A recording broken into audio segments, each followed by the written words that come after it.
प्रदेश की जितनी गौशालाएं, जितनी सरकारी गौशालाएं, जहां जहां अनुदान जाता, जिससे प्रत्येक गौशाला में गौ माता और गोवर्धन की पूजन हो, जिससे सनातन धर्म मजबूत हो, उसके लिए माननीय मुख्यमंत्री जी को बहुत बहुत साधुवाद। एक बार जोरदार ताली बजाकर उनके लिए धन्यवाद, बहुत साधुवाद। स्थापित होना चाहिए।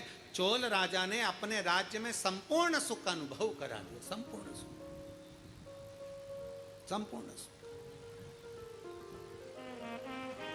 समय बीतता गया, भगवत भजन आगे बढ़ता गया। अब जो विष्णुदास थे, ब्राह्मण कुल के, ब्राह्मण के घर में जन्मे, उनका नियम था शिव मंदिर में जाकर झाड़ू लगा देना, पोछा लगा देना, और शंकर के मंदिर में, शंकर के शिवालय पर एक लोटा जल भगवान शंकर को समर्पित कर देना।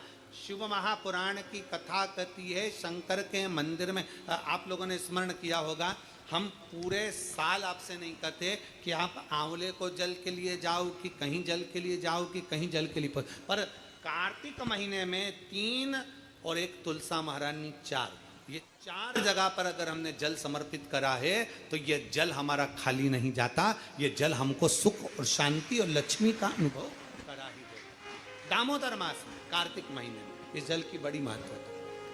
देव दीपावली पे जब हम कथा का स्मरण करेंगे, ये कथा तो 3 दिवसीय कथा तो आज यहाँ पर विराम हो जाएगी, पर इसके बाद में जो फरीदाबाद में कथा है 4 तारीख से 8 तारीख, गौरी शंकर की आराधना नहीं करी है। गौरी पार्वती की अगर आराधना शिव के साथ करी जाए तो निश्चित है शंकर प्रकट होते हैं, शिव सामने आते हैं। नारायण और माता लक्ष्मी, लक्ष्मी को आमंत्रित करते हो, नारायण रह जाते हैं, नारायण को आमंत्रित करते हो, लक्ष्मी रह जाती हैं। ब्रह्मा को आमंत्रित करते हो, ब्रह्माणी रह जाती है, ब्रह्माणी को आमंत्रित करते हो, ब्रह्मा रह जाते हैं। इंद्र को आमंत्रित करते हो तो इंद्राणी रह जाती है, इंद्राणी को आमंत्रित करते हो तो इंद्र रह जाते हैं। पर शिव महापुराण की कथा कहती है केवल एक शंकर ऐसे हैं जो माता पार्वती के साथ कदम से कदम मिलाकर आगे बढ़ते अपने भक्त के दरवाजे पर पहुंच जाते हैं। गौरी शंकर की आराधना। तो लक्ष्मी जी बोली, मैं इतने समय से शंकर को जल चढ़ा रही हूं, मैं इतने समय से शिव पर जल चढ़ा रही हूं, शंकर प्रसन्न नहीं होते। भगवान माता ब्रह्मणी ने कहा, शंकर को जल चढ़ाकर अगर हाथ की इन मुद्राओं को, हाथ की इस अंजलि को, हाथ को अगर थोड़ा सा भी आप जलाधारी पर स्पर्श कर देते हो तो वो जल पार्वती और शिव दोनों को समर्पित होकर पार्वती जी उसको स्वीकार कर लेती है कि इसने मुझे भी जल चढ़ाया है। केवल स्पर्श मात्र, जैसे ये शिवलिंग है, जैसे ये शिवलिंग है, ये जलाधारी है। इस जलाधारी का जो गोल भाग है, चौकोर भाग है जलाधारी का, उसका मात्र जल चढ़ाने के बाद स्पर्श मात्र कर लेने पर भी पार्वती और शिव की आराधना का पूरा फल हमें प्राप्त हो जाता है। प्रदोष काल में एक बड़ी सुंदर बात आती है। प्रदोष काल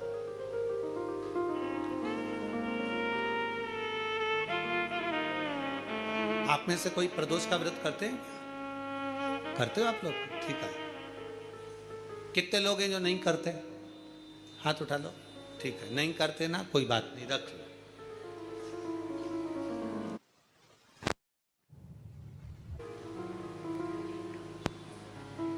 छब्बीस प्रदोष का, 24 तो 12 महीने की और अधिक मास की 2, 26 प्रदोष का फल, 26 प्रदोष का फल एक क्षण में प्राप्त हो जाता है। एक क्षण में। कब? कहा जिस दिन प्रदोष का दिन हो, 26 प्रदोष में से कोई भी प्रदोष का दिन हो और प्रदोष काल में आप अपने घर से जल और एक हाथ में घी का भरा हुआ दीप लेकर जिस दिन शंकर के मंदिर में जाते हो, शंकर को जल चढ़ाकर हाथ का स्पर्श जलाधारी पर कर कर शिव मंदिर में दीप प्रज्वलित कर देते हो, 26 प्रदोष का पुण्य फल उसी क्षण प्राप्त हो। 26 प्रदोष का फल एक ही दिन में, एक ही क्षण में प्राप्त हो जाता है। 26 प्रदोष का।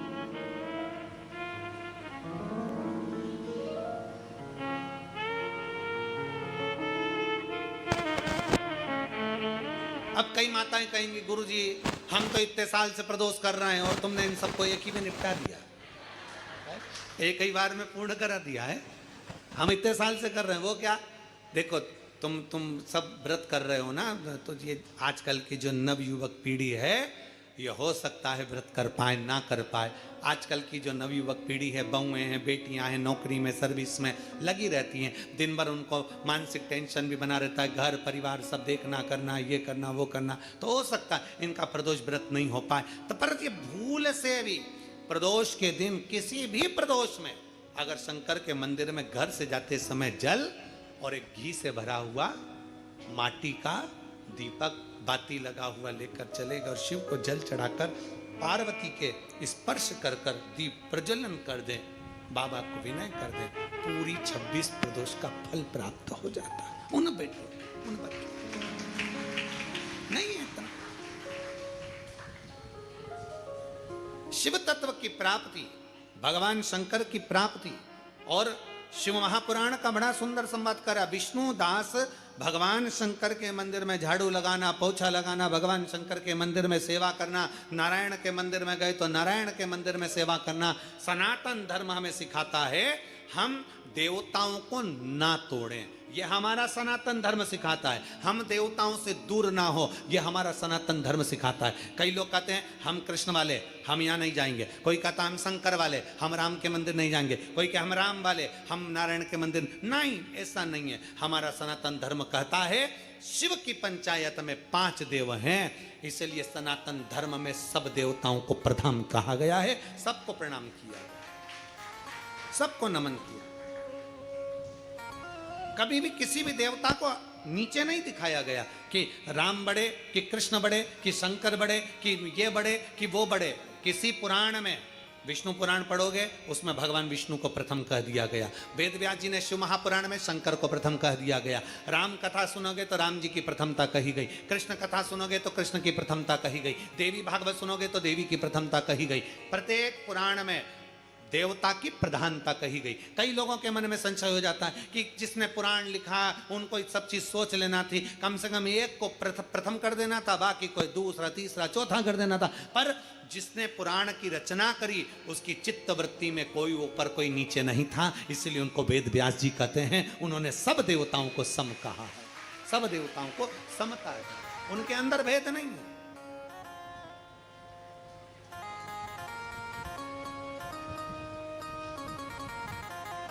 उनके अंदर समर्पण का भाव और सबकी समता है, सबकी समता।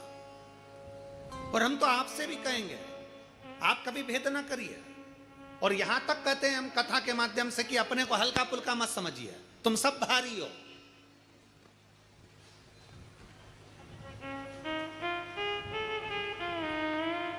जो चीज हल्की होती है ना वो छूट जाती है, जो भारी होती है वो छूटती नहीं है।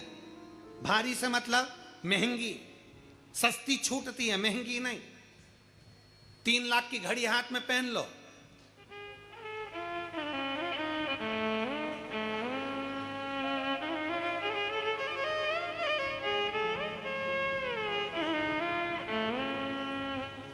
तीन लाख की घड़ी कहीं छूटेगी?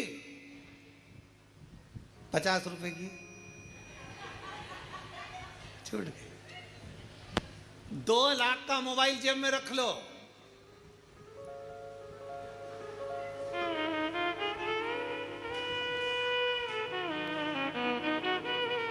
और अगर वो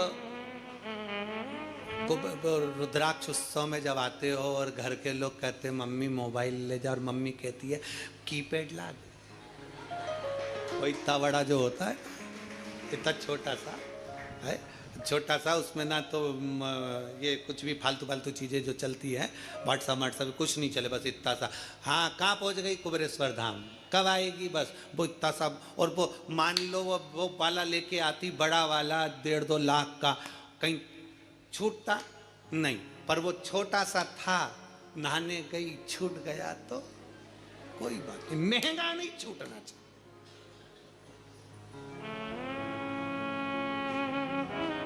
मोबाइल की कीमत है तो मोबाइल नहीं छूटता, घड़ी की कीमत है तो घड़ी नहीं छूटती, चेन की कीमत है तो चेन नहीं छूटती। उसी तरह संसार में जन्म लिया है, अपने आप को हल्का मत समझो, सस्ता मत समझो।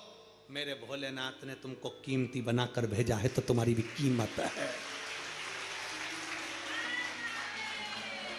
तुम्हारी भी कीमत है। अपने आप को हल्का मत समझो। कभी भी किसी से बात करना तो समझ के करना, हल्का पुल्का मत समझना। अपने आप को जब हम हल्का समझने लगते हैं, भैया हमारी बड़ी बहन के यहाँ खूब दौलत है रे, हमारे मामा जी के, हमारे काका जी के, हमारी बुआ जी के, हमारे फूफा जी के, हमारे उनके यहाँ खूब अच्छा, खूब भगवान का वैभव है, उनके यहाँ खूब धन है, उनके यहाँ खूब, उनके यहाँ तो खूब प्रेम से खाना खाते, खूब सारा माल टालाता, खूब खूब। हम उनको सेठ समझ रहे हैं, अपने आप को भिखारी समझ रहे हैं। बल्कि जिसके यहाँ जाओ, अगर घर में अचार रोटी भी खाओ तो सामने जाकर बताना, मेरे भोले बाबा की कृपा से भूखा नहीं सोता, खूब भर कर देता।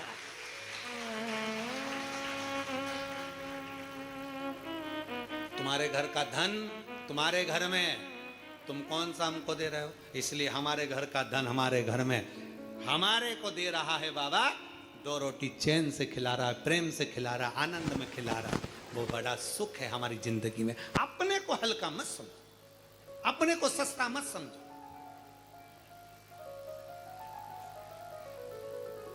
कई बेटियां कह देती हैं, कई माताएं अपनी घर में आकर अपनी बेटी के सामने, अपनी बेटी के सामने कई माता कह देती है, तेरे भाई के लिए लड़की देख के आई, तेरे भाई के लिए लड़की देख के आई, इतनी सुंदर, इतनी सुंदर, इतनी सुंदर, तेरे भाई के लिए लड़की देखने गई थी, इतनी सुंदर।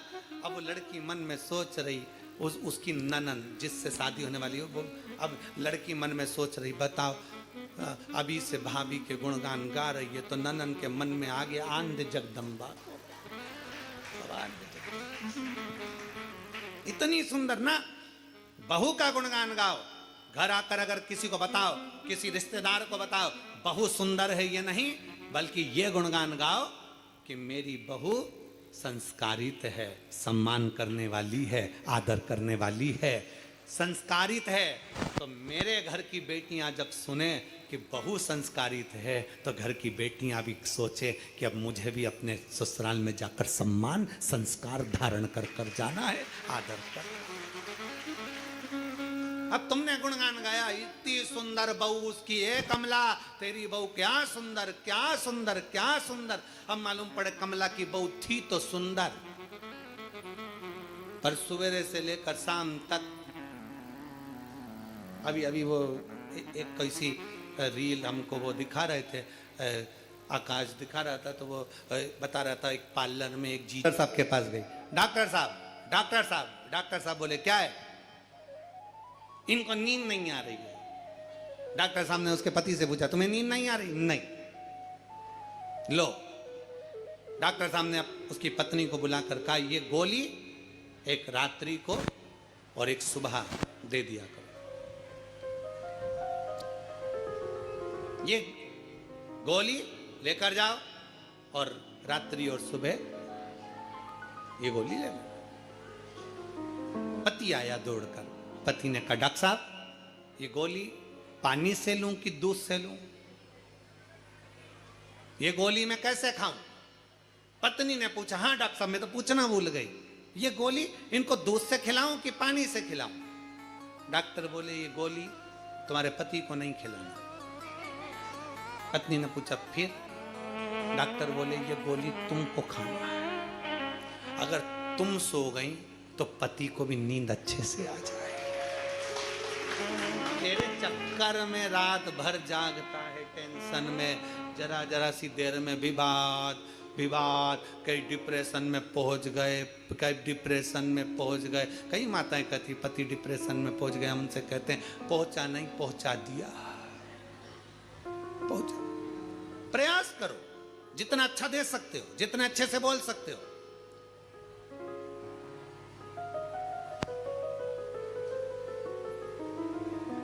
एक छोटी सी गोली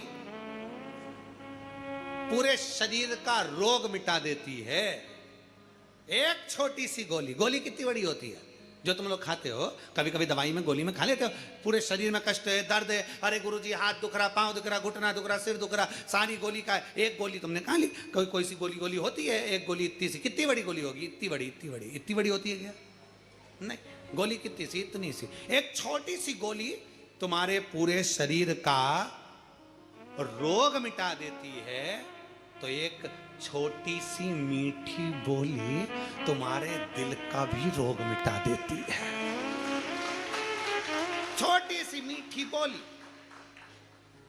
छोटी सी गोली जब शरीर का रोग मिटा देती है, तो छोटी सी मीठी बोली, केवल प्रेम की बोली बोलिए, हृदय का रोग, हृदय का दुख, हृदय की तकलीफें समाप्त हो।